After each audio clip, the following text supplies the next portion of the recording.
In Rotterdam, da hat es offenbar einen islamistisch motivierten Angriff gegeben. Am Abend, da stach ein Mann offenbar wahllos auf Besucher eines Restaurants ein. Eines der Opfer starb, eine zweite Person wurde schwer verletzt und wird aktuell noch im Krankenhaus behandelt.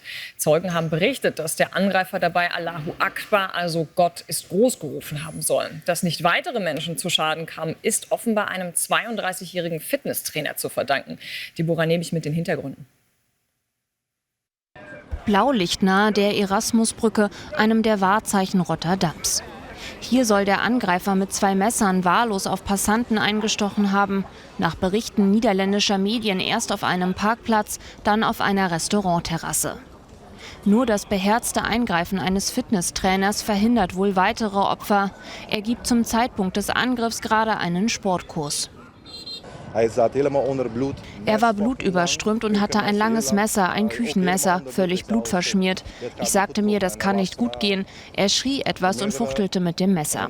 Ich schnappte mir meine Stöcke, zerbrach sie in 2 Hälften und rannte nach unten, wo ich ihm dann gegenüberstand. In diesem Moment musste ich handeln und schlug ihm mehrmals ins Gesicht. So kann er den Täter überwältigen. Augenzeugen berichten, der Mann habe auf Arabisch Gott ist groß gerufen.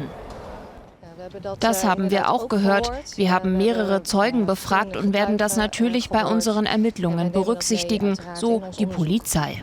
Der Angreifer tötet einen Menschen, ein weiteres Opfer liegt im Krankenhaus. Der mutmaßliche Täter wurde festgenommen und wird ebenfalls medizinisch behandelt.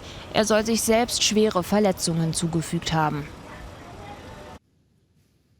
Da sprechen wir darüber mit unserem Niederlande-Korrespondenten Helmut Hetzel. Helmut, welche weiteren Informationen hast du inzwischen? Also ist sicher, dass es sich dabei um einen islamistischen Anschlag handelt?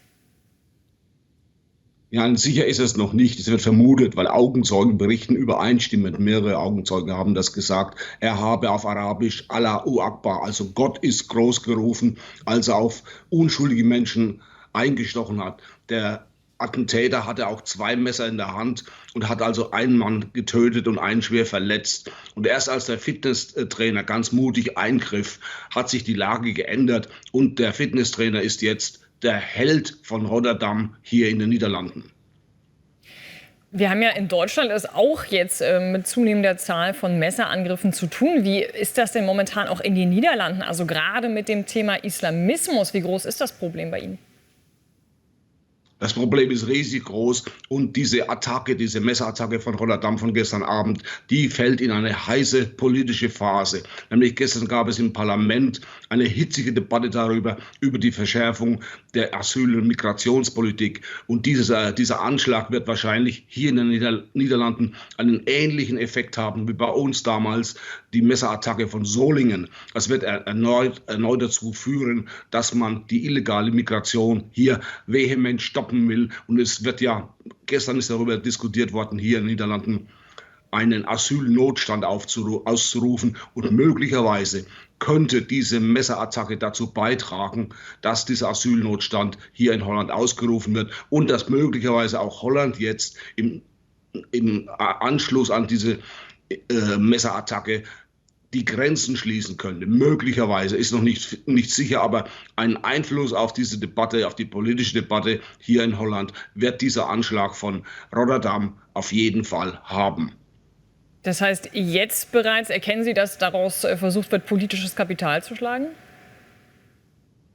Ja, das ist wahrscheinlich anzunehmen, dass politisches Kapital daraus geschlagen wird. Aber es gibt momentan noch keine ersten richtigen politischen Reaktionen. Man muss abwarten, wie beispielsweise Geert Wilders, der starke Mann hier von der rechtsnationalistischen Partei für Freiheit, wie Geert Wilders reagiert und wie die Regierung darauf reagiert, auch der Premierminister, der ist ja parteilos, Dick Schoof. Darauf warten wir alle, aber diese wichtigen Politiker haben bisher sich zu dem Anschlag noch nicht geäußert. Helmut Hetzel, danke schön für all diese Informationen. Bitte.